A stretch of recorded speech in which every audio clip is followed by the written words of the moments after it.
이번 주 중에 노회 시찰회가 있어요. 노회 하기 전에 이제 시찰회가 있습니다. 그래서 지역별로 이렇게 묶여지는데, 우리가 이북노회로 전국을 이제 관할하는데, 이제 지역별로 중부에 있는 중부 시찰회에 있어서 거기 이제 다녀왔더랬습니다. 시찰의 장소를 제공해준 교회가 평택의 외곽에 있는 이제 조그만한 교회였어요. 주차할 곳도 없고 별로 없고, 겉보기에 가정집 같기도 하고 또 교회 건물 같기도 한 그런 허름한 교회였습니다. 교회 문도 이렇게 여는 걸 뭐라 그러죠? 미다지 샤시 문이에요. 그걸 이제 열고 들어갔는데, 딱 열고 들어갔는데 그 겉모습하고는 너무 다르게 교회 안이 너무 아늑하니 예쁜 겁니다. 십자가도 막 고풍스럽고, 거기에 붓글씨로 걸개 하나가 그렇게 크지도 않아요. 한 요 정도, 제 키만한 게 이제 교회 앞에 강대상 옆에 붓글씨로 된 걸개, 주님 먼저 라는 걸개를 적당한 크기로 걸어놓고 이렇게 예배를 드리는데, 거기서 한 목사님들, 장로님들, 시찰회 회원들 한 40여 명이 예배를 드렸는데, 그 예배를 드리면서 예배 드리는데 교회가 꼭 클 필요는 없구나 라는 것을 또한 새삼스럽게 느꼈습니다. 너무너무 참 예배가 좋았습니다. 무엇보다도 시찰회 한다고 거기 섬겼던 그 교회 성도님들이 기억에 남습니다. 시찰회 손님들 이제 식사 대접 밖에서 하면은 주변이 다 이제 그런 지역이라 한밭집이라 그 목사님들, 장로님들 거기 가서 이제 뭐 식사하실 수도 있는데, 그래도 우리 이제 시찰회 하는데 우리가 좀 모시자고 그렇게 해서 이제 몇 분 성도님들이 하는데, 이제 목사님이 그렇게 소개를 하는 거예요. 주변에 어제 오늘 이렇게 이틀 일하면 24만 원 번다는 거예요. 24만 원 버는데 그 전날 그날 그 돈 포기하고 이제 대접하시겠다고 교회 일 섬기시는 몇몇 분들 이렇게 소개해 주시고, 또 이제 피아노 반주해 주시는 어떤 이제 그 젊은 집사님 한 분 계시는데, 그분 소개해 주시면서 그 전날 아버지 장례가 있었는데 잠깐 와서 이렇게 피아노 반주 자기 맡은 거 해주신다. 뭐 그거를 와야 되느냐 말아야 되느냐 떠나서 참 그 마음이 따뜻한 그런 예배뿐만이 아니라 그런 분위기를 맛보았습니다. 그러면서 제가 사람이나 교회나 보는 것하고 겉보기하고 그 안하고는 다르구나. 섣불리 좋은 교회, 안 좋은 교회를 우리가 그냥 탁 보고 판단하면 안 되겠구나 라는 생각을 하면서 참 많이 배우고 따뜻했던 그런 경험을 했습니다. 오늘 본문은 변화산 변모 사건이죠. 이 본문이 올해 사순절 둘째 주일 설교 본문이거든요. 이렇게 교회력을 따라가는 렉셔너리에 오늘 주어진 본문입니다. 세계 많은 교회들이 이 본문을 가지고 오늘 사순절 둘째 주일을 보내고 있습니다. 왜 사순절 안에 이토록 성경 안에서 예수님이 행하셨던 것 중에 제일 화려한 본문이거든요. 변화산 사건, 변모 사건입니다. 근데 이 사순절 안에 왜 이 화려한 본문이 있을까? 생뚱맞게 한 주일간 계속 물고 되뇌이고 기도하고 했습니다. 여러분, 말씀을 이렇게 중심에 놓고 하나님께 묻고 답을 기다리는 그런 집중, 포커싱을 하고 살아가면은 나를 둘러싼 주변 일들이 이 말씀으로 다 수렴되는 느낌을 받습니다. 만남, 사건, 우리가 읽었던 책, 또 심지어 뉴스나 TV, 영화도 그 말씀을 깨닫도록 마치 천사처럼 도와줄 때를 참 많이 경험합니다. 저는 이렇게 말씀드렸던 화요일 시차례 때 그 교회가 그 변화산 본문에 숨겨진 메시지를 드러내주는 것 같았습니다. 오늘 본문의 사건 전에 제자들에게 이 화려한 사건 전에 엄청난 충격적인 사건이 있었죠. 그 뭐였습니까? 바로 전달락에 나오는 건데 예수님의 순환 예고를 제자들에게 처음으로 하신 겁니다. 총 3번 하시는데 그 처음 순환 예고를 하십니다. 나 고난 받을 거고 이제 나 곧 죽는다. 이제. 제자들이 듣기에 처음 경험하는 예수님의 모습입니다. 예수님 말씀이고 청천벽력처럼 느껴졌을 겁니다. 메시아가 그리스도가 어떻게 죽어? 어떻게 그렇게 약해지면서 죽어? 16장에서 27장 전에 16장에서 오병이어의 기적을 일으키시고 그 분위기를 타가지고 빌립보 가이사랴 한복판에서 베드로가 멋있게 고백을 하잖아요. 내가 세상 모든 것보다 당신이 구원자 그리스도다라고 고백을 했는데 그때 구원자 그리스도라고 신나서 고백한 것은 오병이어 다음 사건이거든요. 로마보다 힘이 셀 것 같거든. 빌립보 가이사랴에 같이 간 것보다 훨씬 더 힘이 셀 것 같거든요. 기적을 눈으로 봤지 않습니까? 그런데 그 이후에 바로 나 실패하고 죽을 것이다. 약해지고 죽을 것이다. 라고 얘기를 하는 겁니다. 고난받고 죽는다고 메시아가 내가 따르는 분이 그렇게 철석같이 믿은 분이 그래서 16장 22절에 베드로가 그 순환 예고에 대한 반응이 붙들고 항변했다라고 기록했는데 그 붙들고 항변했다의 헬라어 원어가 예수님께서 바람과 풍랑을 꾸짖다 또 귀신을 꾸짖어서 내쫓을 때 꾸짖다라는 단어입니다. 똑같은 단어입니다. 베드로가 예수님에게 주님 그런 말 마시라고 그렇게 하지 말라고 말릴 때에 태도가 어떠했는지 그 단어가 꾸짖은 거예요. 예수님을 이제 문 거지. 자기가 아니라고 생각을 하니까 베드로가 주님을 꾸짖으면서 항변을 한 거예요. 그러지 말라고. 그걸 보면 베드로와 제자들의 그 순환 요구에 대한 부대낌이 어느 정도였는지 짐작할 수 있습니다. 베드로가 그렇게 저항한 것에 대해서 예수님은 뭐라고 하십니까? 더 나가시는 거야. 뭐라고 심한 말을 하시죠. 와, 이렇게까지 말하실 필요가 있나 싶을 정도로 사탄아 물러가라 라고 얘기를 합니다. 자기의 사랑하시는 제자인데 사탄이라는 심한 표현을 써가면서 선을 긋습니다.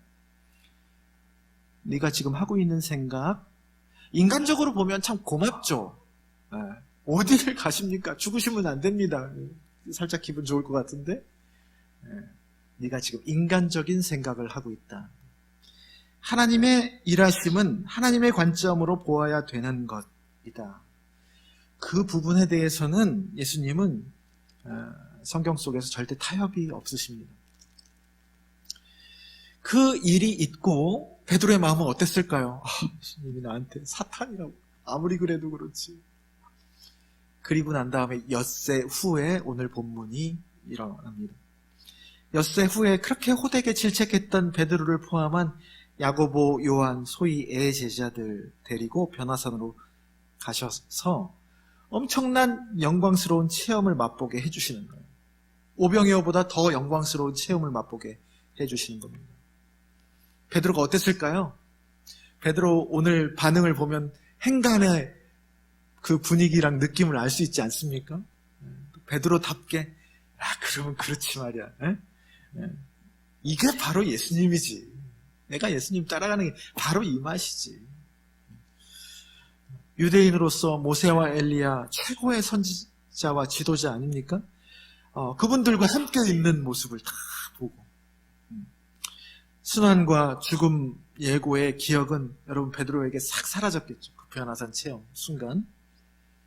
그러면서 베드로는 여기서 머물고 여기서 살자고 제안을 합니다. 여기가 바로 맞습니다. 여기가 있을 자리입니다. 이제 여기서 머물고 여기서 삽시다 라고 얘기를 합니다. 화려한 밝은 빛 가운데 그리스도의 신성을 이제 본 것이죠. 예수님이 그걸 보여주신 것이고, 그러다가 5절 호련히 빛난 구름이 덮습니다. 여러분, 성경에서 구름은 하나님의 임재의 상징으로 종종 사용됩니다. 모세가 광야에서 이스라엘 백성을 인도할 때 회막에서 하나님이 이곳에 계시다라는 상징으로 구름이 떠 있었죠. 회막 위에 구름이 떠 있으면 하나님 거기 계신 겁니다. 그리고 엘리야가 극심한 가뭄에서 하나님의 기적적인 해갈의 신호로 뭘 보죠? 손바닥만한 작은 구름을 보고 난 다음에 하나님이 임하시겠다, 하나님이 일하시겠다라는 것을 확신합니다. 오늘 본문에서 너무 맑잖아요. 변화산 체험에서 너무 맑아서 희게 빛났던 그 변화산 정상에 갑자기 구름이 몰려옵니다. 하나님의 임재를 나타냅니다. 그리고 그 하나님께서 그 임재의 한가운데에서 예수님께 세례 때 하셨던 그 말씀, 똑같은 말씀이거든요. 뭐죠? 이는 내 사랑하는 아들이요 내 기뻐하는 자니 너희는 그의 말을 들으라. 이전에 기억하실지 모르겠지만 이 본문으로 똑같이 이제 다른 포인트로 설교를 했죠. 변화산 체험이 중요한 게 아니에요. 변화산 체험에서 베드로는 자기가 무슨 말을 하는지도 모르고 그냥 막 얘기하는 거예요. 사람은 체험에서 그렇게 하거든요. 근데 그보다 중요한 건 뭐냐면 하나님의 임재 가운데 그 뒤에 구름이 몰려와서 하나님 임재 가운데 들려오는 목소리를 듣는 거예요. 무슨 목소리를 듣죠? 예수님에 대한 하나님의 음성, 그리고 너희들은 예수의 말을 따르라. 그게 진짜의 체험이에요. 그 말이 진짜 하나님의 말씀입니다. 그 음성을 들을 때 변화산 체험할 때는 기뻐했는데 그 음성을 들을 때 6절 베드로는 심히 두려워합니다. 경외감이죠. 변화산의 짜릿한 체험과는 사뭇 다른 반응입니다. 그리고 8절 예수만 보입니다. 그리고 오늘 본문 이후에 산 밑으로 내려오는데 산 밑은 어떻습니까? 여전해. 변화산 체험을 하면 이제 세상 바뀌겠다 했는데 여전해. 기도원에서 은혜 받고 여러분 여기가 좋사오니 여기서 삽시다 이렇게 아무리 해도 내려오면 어떻습니까? 내려오면 그대로예요. 그래가지고 우리 다 알잖아요. 수련의 빨, 기도원 은혜빨 3일 가면 많이 가는 거지요. 일상은 그대로야. 일상은 그대로. 그래서 그것 때문에 내가 기도를 덜 하고 왔나? 아닙니다. 그게 정상입니다. 그리고 예수님이 또 역시 귀신을 딱 내쫓으셔. 그러고 난 다음에 베드로는 역시 우리 주님이야 그랬겠죠? 그런데 또 17장 22절에서 두 번째 순환과 죽음을 예고하십니다. 베드로의 입장에서는 16장 초반 오병이어부터 계속 어떤 느낌이에요? 냉탕, 온탕, 냉탕, 온탕. 변호사 사건도 그렇지 않습니까? 맑았다가 다시 구름 끼고 가슴이 환희로 벅차오르다가 숨이 막힐 정도로 압도되는 두려움을 느꼈다가 다시 능력을 보고 좋아했다가 다시 실망했다.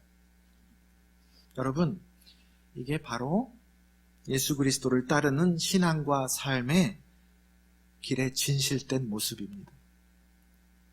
허름한 교회 안에 보석 같은 영광이 숨어 있고 지지난주 말씀의 야곱처럼 이제는 좀 야곱이 그동안 고생했으니까 이제 좀 무탈하고 평안한 때라고 생각했을 그때에 그동안 한 번도 겪어보지 못했던 멸문지화의 위기가 찾아오고 그때 그걸로 끝나는 게 아니잖아요. 이제 죽었구나 라고 했을 때 마지막 껍질을 깨고 신앙의 길을 도약하는 최고의 복을 야곱 인생의 최고의 영적인 축복을 그때 받지 않습니까? 세겜에서 베델로 옮겨갈 때?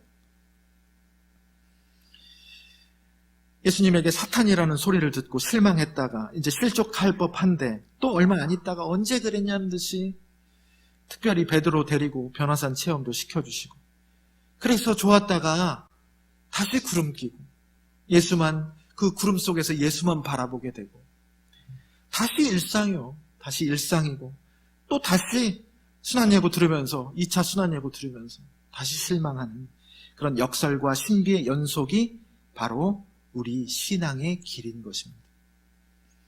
그게 신앙의 길이에요. 그게.